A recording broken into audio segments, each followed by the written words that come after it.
एक सेठ था, रात को 12 बजे सो रहा था। एक सपना आया सेठ को। रात को 12 बजे उसके सपने में लक्ष्मी आई।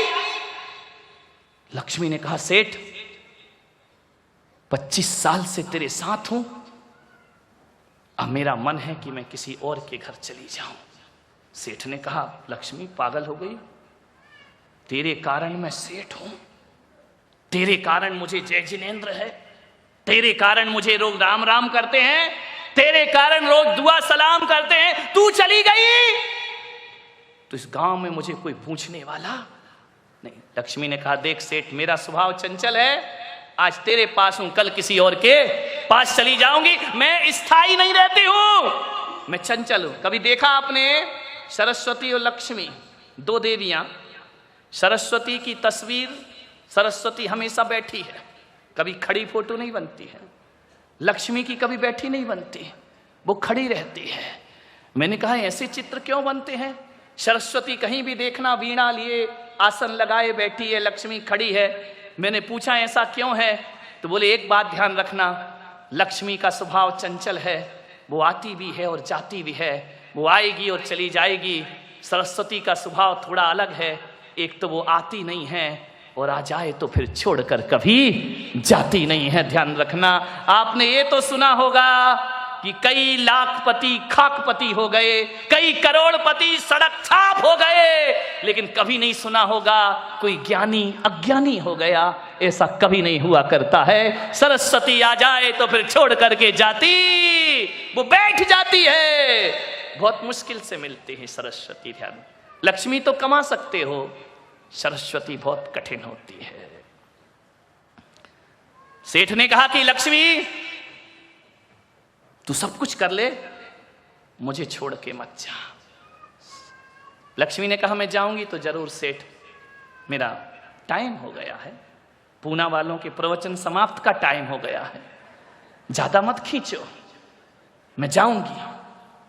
सेठ ने कहा, लक्ष्मी तुझे जो कम करना है कर ले, एक आध रिश्तेदार कम कर ले, लेकिन तू कम मत हो, तू पूरी रहे यहां। देख, मैंने तेरे लिए सब कुछ छोड़ दिया, घर छोड़ दिया, रिश्ते नाते छोड़ दिए, मंदिर जाना बंद कर दिया, साधुओं के प्रवचन में जाना बंद कर दिया। किसके लिए? तेरे लिए। तू ही मुझे छोड़कर जा रही है। लक्ष्मी ने कहा, मैंने कब कहा था तू ये सब बंद कर दे, ये तेरी बुद्धि थी, मैं क्या कर सकती हूँ, लेकिन मैं जाऊंगी। सेठ ने कहा, कुछ तो रहम कर देवी। लक्ष्मी ने कहा, सेठ 25 साल से तेरे साथ रह रही हूं, मुझे तुझसे प्रेम हो गया। अरे बोले, प्रेम हो गया तो क्यों जा रही है? बोले, प्रेम में थोड़ा विरह और ज्यादा मजा देता है, इसलिए मेरा जाना जरूरी है। लेकिन सेठ तू इतना रो रहा है, गिड़गिड़ा रहा है, तो चल, मैं जाते जाते तुझे एक वरदान देती हूं। अरे सेठ ने कहा, वरदान? बोले, हाँ दे दे। अब सेठ को मजा आ गया। उसने कहा, एक वरदान में 12 न्यारा हो जाऊंगा, दे दे। लक्ष्मी ने कहा, ध्यान रख। एक क्या हुआ, एक बार एक शिवजी के मंदिर में एक चोर चला गया, और जैसे ही गया शिवजी प्रकट हो गए, बोले, मांग वरदान। अरे उसने कहा, यार वरदान, हम जैसे को वरदान, बेईमानों को वरदान। शिवजी तो भोले भाले, उन्होंने कहा, मांग ले, लेकिन एक बात ध्यान रखना, चोर भी क्या एक बानिया। उसने कहा कि एक बात ध्यान रखना, वरदान एक ही दूंगा, दो नहीं दूंगा। बनिए ने कहा, ठीक है, एक ही वरदान बहुत है, एक में ही 12 न्यारा हो जाऊंगा। तो शिवजी ने कहा, मांगो। बोले, रुको, ध्यान रखना, बनिया बिना मीटिंग के कुछ नहीं करता। बोले, समय दो, उसके बाद वरदान मांगूंगा।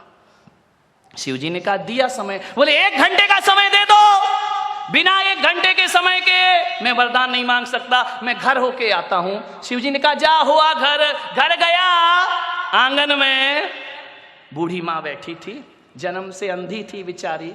उसने कहा, माँ शिवजी प्रकट हुए हैं, वरदान दे रहे। बोले, चल, तेरे जैसे बेईमान को कोई भगवान वरदान देगा? अरे बोले, दे रहे हैं, चिंता मत कर, एक सलाह दे दे। बोले, क्या क्या वरदान मांगू?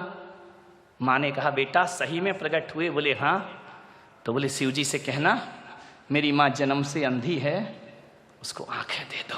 अरे उसने कहा बुढ़िया 80 साल तो दुनिया देखी नहीं, 20 साल देख के क्या कर लेगी। अंदर गया, पत्नी से पूछा, शिव जी प्रकट हुए, बोल क्या वरदान मांगू। उसने कहा क्या वरदान मांगू, तुमको अकल नहीं है। 15 साल शादी को हो गए, बच्चा नहीं है, एक बच्चा मांग लो। अरे उसने कहा पागल है क्या, बच्चे तो अनाथ आश्रम से मिल जाएंगे। भगवान पे प्रकट हुए हैं, समझ गई कि ये कुछ भी नहीं मांगेगा, बाप बड़ा ना भैया, सबसे बड़ा रुपया। चला गया शिव जी के पास, शिव जी ने कहा मांग वरदान। बोले दोगे, बोले हाँ, बोले दोगे, बोले पक्का, बोले पक्का। अरे यार तू अपने जैसा बेईमान क्यों समझ रहा है, जब बोल दिया दूंगा तो दूंगा। तो बोले दो शिव जी मुझे वरदान। बोले क्या, बोले एक बात याद रखना, एक ही वरदान मांगना, दो नहीं। बोले नहीं एक ही मांगूंगा, आप चिंता मत करो। बोले मांग। उसने कहा मेरी माँ अपने पोते को सोने की थाली में खाना खाते देखे। कुछ लोगों को घर जाके समझ में आएगा। एक ही वरदान चाहिए, बस एक, ध्यान रखना। मेरी माँ अपने पोते को सोने की थाली में खाना खाते। अरे शिव जी ने कहा लपेट लिया मुझे। बोले ध्यान रखना, एक बार बनियों से सावधान। देखो सरकार भी लिखती है दीवारों पर, मैंने पढ़ा मिलिंद जी, एक दीवार पर लिखा देश के सच्चे नागरिक बनिए। समझ आ गया क्या, देश के सच्चे नागरिक और कोई नहीं, ध्यान रखना। मान्यवर सेठ से लक्ष्मी ने कहा वरदान मांग। सेठ ने कहा लक्ष्मी एक दिन की मोहलत दे दे। बोले दी, कल जाऊंगी, ध्यान रखना। सेठ की 4 बहुएं थी। सेठ ने चारों बहुओं को बुलाया कि जल्दी आओ, अब हमारे दिन बुरे आ गए। बड़ी बहू ने कहा पिताजी इतने उदास क्यों, इतने सीरियस क्यों सुबह सुबह, आप तो बड़े खुश रहते थे। बोले बेटा अब उदास रहने के दिन आ गए। बोले क्यों। बोले रात को लक्ष्मी आई और वो कह रही है कि मैं तुम्हारे घर को छोड़ के, बेटा कल से अपने को कौन सेठ कहेगा, कल अपना क्या होगा, ये महल बिक जाएगा, ये भवन बिक जाएगा, सड़क पे आ जाएंगे, क्या करें पिताजी। बोले एक वरदान लक्ष्मी दे रही है, लेकिन वो कह रही वरदान एक ही दूंगी, 2 नहीं। तो बड़ी बहू तू घर की है, बता क्या वरदान मांगू। अरे पिताजी लक्ष्मी को बोलो तुझे जा रही है तो जाते जाते एक काम कर, अमेरिका का सारा सोना हमारे घर में भर दे। अच्छा ठीक है, सलाह तो सलाह है। दूसरी बहू से कहा बेटा तू बता। उसने कहा पिताजी मैं क्या बोलूं, बड़ी भाभी जो कह रही है मांग लो। बोले नहीं बेटा तू भी बता। बोले मैं तो ये कह रही हूं कि ये सोना मोना तो देखो वो लाने नहीं देंगे अमेरिका वाले, लफड़े की बातें हैं, और ये मोदी पकड़ लेगा अपने को रास्ते में। तो बोले क्या करूं। बोले ये करो, आजकल अस्पताल स्कूलों का धंधा बहुत चल रहा है। तो बोले क्या करूं। बोले जितने भी पूना में अस्पताल हैं वो कहना हमारे नाम कर दे, हम जिंदगी अपनी काट लेंगे। सेठ ने कहा ठीक। तीसरी बहू से पूछा बहू तू बता क्या वरदान मांगू। बोले देखो ये अस्पताल मिलेगा नहीं, जितनी भी पूना के आसपास जमीन है वो सब अपने नाम करा लो, और कहना लक्ष्मी मुक्त करो हमें।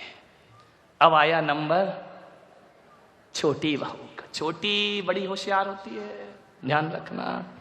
मुझे छोटी ना समझो, कमाल करूंगी। माँ बाप अक्सर या तो बड़ी बहू के पास रहते हैं, या खैर अब तो लफड़ा ही खत्म हो गया बड़ी छोटी का, अब तो एक ही बच्ची है वो, ध्यान रखना।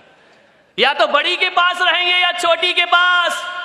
ट्रेन में देखना या तो इंजन महत्वपूर्ण होता है या गार्ड का डिब्बा, बीच के डिब्बे तो बेचारे यहाँ वहां होते रहते, इधर जाना उधर जाना, कीमत उन्हीं की है। अखबार में या फ्रंट की कीमत है या बैग की, बीच का तो भर दिया जाता है, ध्यान रखिए। बीच वाले देखो नाराज मत होना। अब क्या करो, ये माँ बाप की आदत है, मैं क्या करूं। विचार छोटी बहू ने कहा पिताजी मुझसे सलाह मत मांगो। बोले क्यों? बोले मैं छोटी हूं, मैं क्या जानूं। पिता ने कहा तू छोटी है तो क्या हुआ, तू इस घर की मेंबर है, सदस्य है, तेरा भी हक है, मैं मानूं या ना मानूं, सलाह दे। ध्यान रखना, जिस घर के बड़े बुजुर्ग बच्चों से सलाह लेके काम करते हैं वो घर कभी बिखरता नहीं है। और जिस घर के बच्चे ये संकल्प ले लें कि जब तक हमारे बड़े बुजुर्ग जिंदा हैं सारा फैसला लेने का अधिकार उनको है, वो घर कभी बिखरने नहीं पाएगा मेरे भाई। जिस घर में 2 आर्डर होते हैं, 2 आदेश चलते हैं, वो घर बिखर जाता है। ध्यान रखिए, एक आदेश होना चाहिए। छोटी बहू ने कहा पिताजी मैं कुछ नहीं जानती, मैं इतना ही कह सकती हूं कि लक्ष्मी से इतना ही कहना, मुझे ना पैसा चाहिए ना रुपया चाहिए। बोले पागल हो गई क्या? जिठानियों ने कहा। बोले भाभी 2 मिनट, मेरा नंबर है, आप बोली जब मैं कुछ नहीं बोली, मेरा भी सुन लो। हाँ बोले बोल, ज्यादा होशियार नहीं बनना। बोले नहीं, जाओ पिताजी लक्ष्मी से कहना कि तुम्हें जाना है तो जाओ, और कल की जाने वाली अभी चली जाओ। जिठानी ने कहा देख फिर तूने बेअकल की बात की, बाप बड़ा ना भैया सबसे बड़ा, और तू कह रही कि नहीं चाहिए पैसा। बोले भाभी सुनिए प्लीज, जाओ लक्ष्मी से कहना तुझे कल की जाने वाली आज चली जा, एक वरदान दे करके जा कि तेरे जाने के बाद हम चारों बहू बेटियों में प्रेम बना रहना चाहिए, पैसा नहीं प्रेम मांगे पिताजी। सेठ ने कहा अच्छा। रात को 12 बज गए, फिर लक्ष्मी आई तो सेठ मैं चलूं। सेठ ने कहा वरदान का क्या होगा? हाँ हाँ हाँ वरदान ले ले, बोल क्या वरदान चाहिए। बोले लक्ष्मी तू जा रही है? बोले हाँ। बोले जा। अरे लक्ष्मी ने कहा पागल हो गया, कल तो मेरे चरणों में गिर रहा था, रो रहा था कि मुझे छोड़कर मत जा। लक्ष्मी ने कहा इसी वक्त चला जा, इसी वक्त जा। सेठ ने कहा एक वरदान दे दे देवी। बोले क्या? तुझे जाना है तो जा, कभी मत आना, लेकिन जाते जाते वरदान दे कि तेरे जाने के बाद गरीबी में भी हम चारों बहू बेटियों में प्रेम बना रहे, इसके अलावा हमें और कुछ नहीं चाहिए। लक्ष्मी ने कहा एक बार और सोच ले सेठ। बोले सोच लिया। बोले सब चला जाएगा। बोले जाने दे, प्रेम होना चाहिए। तो लक्ष्मी ने मालूम क्या कहा? लक्ष्मी ने कहा सेठ सोच लिया? बोले हाँ। बोले पक्का? बोले पक्का। तो चल सेठ, आज से मैं तेरे घर को छोड़ के कभी नहीं जाऊंगी। सेठ ने कहा ऐसा क्यों? लक्ष्मी ने कहा जिस घर में प्रेम रहता है वहां लक्ष्मी का वास हुआ करता है, ध्यान रखिए। और जहां प्रेम नहीं होता वहां निर्धनता होती है। सेठ ने पूछा लक्ष्मी तुम कहां रहती हो? गुरुवो यत्र पूज्यन्ते वाणी यत्र सुसंस्कृता अदंतो कलहो यत्र तत्र शक्र वहां में हम। लक्ष्मी ने कहा जिस घर में गुरुओं का आदर होता है, गुरुओं की पूजा होती है, और जिस घर में ध्यान रखना वाणी में सभ्यता होती है, और जिस घर में प्रेम होता है वहां लक्ष्मी का वास हुआ करता है, ध्यान रखिए। मान्यवर आपके घरों में गुरुओं की पूजा होती है, आपकी वाणी में सभ्यता है या असभ्य बोलते हो, लक्ष्मी आपसे नाता तोड़ देगी, ध्यान रखना। और जहां पर प्रेम होगा वहां लक्ष्मी का वास हुआ करता है। आज के प्रवचन की 3 ही बातें याद रखना, गुरुओं की पूजा, वाणी में सभ्यता और प्रेम घर में हो वहां लक्ष्मी का वास हुआ करता है। मैंने एक दिन सोचा कि भगवान महावीर ने अलग से शब्द क्यों लिया? ये वात्सल्य शब्द जैनियों का है, ध्यान रखना। भगवान महावीर ने कहा वात्सल्य अंग सजा जो ध्यावे सो तीर्थंकर, पर वात्सल्य अंग जो धारण करता है वो तीर्थंकर पद को प्राप्त कर लिया करता है। मैंने कहा महावीर ने प्रेम को क्यों नहीं चुना? जैन दर्शन में प्रेम शब्द नहीं है। किसी भी आगम को उठा के देखो, वहां अहिंसा शब्द तो मिलेगा, वहां वात्सल्य शब्द तो मिलेगा, प्रेम नहीं मिलेगा। प्रेम तो जीसस के पास है। मैंने सोचा, मैंने अपने भगवान महावीर से पूछा कि भगवान आपने प्रेम शब्द क्यों नहीं चुना? महावीर ने कहा नहीं, यदि मैं प्रेम शब्द को चुनूंगा तो ये जो पीढ़ी है ना 21वीं सदी की, ये वासना को प्रेम समझ बैठेगी। ये समझेगी कि जो वासना है वही परमात्मा है। नहीं, महावीर थोड़े दूरदृष्टि थे, उन्होंने कहा वासना नहीं है तो प्रेम ही। लेकिन महावीर ने कहा वासना रहित प्रेम करो, मोह विहीन प्रेम करो। महावीर के दर्शन, महावीर के सूत्र समझिए। भगवान महावीर ने कहा यदि मैं प्रेम शब्द को धर्म बता दूंगा तो सारी दुनिया वासना में डूब जाएगी। महावीर ने कहा नहीं, प्रेम मेरा वासना वाला नहीं, मेरा प्रेम तो निर्वासना का है, मेरा प्रेम तो मोह विहीन है। कैसा प्रेम करें? तो भगवान महावीर ने हमें उदाहरण दिया, गाय और बछड़े की तरह प्रेम करो। मैंने कहा मां भगवान, इंसान को समझाने के लिए जानवर का उदाहरण क्यों दे रहे हो? ये तो इंसान है ना, कैसा प्रेम करे? बोले गाय बछड़े की तरह। बाहरे आदमी की जिंदगी, अब तुझे समझाने के लिए महापुरुषों को पशुओं के उदाहरण देना पड़ते हैं, जानवरों के उदाहरण देना पड़ते। कितना स्तर गिर गया इस आदमी का। मान्यवर, आज तक किसी पशु को इंसान का उदाहरण नहीं दिया गया होगा, लेकिन हर इंसान को पशु का उदाहरण। मैंने कहा भगवान, इंसान का उदाहरण क्यों नहीं दे रहे हो? आप ये बोल दो ना कि माँ बेटे की तरह प्रेम करो। महावीर ने कहा नहीं, गाय बछड़े की तरह प्रेम करो। मैं चिंतन कर रहा था, सोच रहा था गाय बछड़ा क्यों लिया, माँ बेटा क्यों नहीं बोला?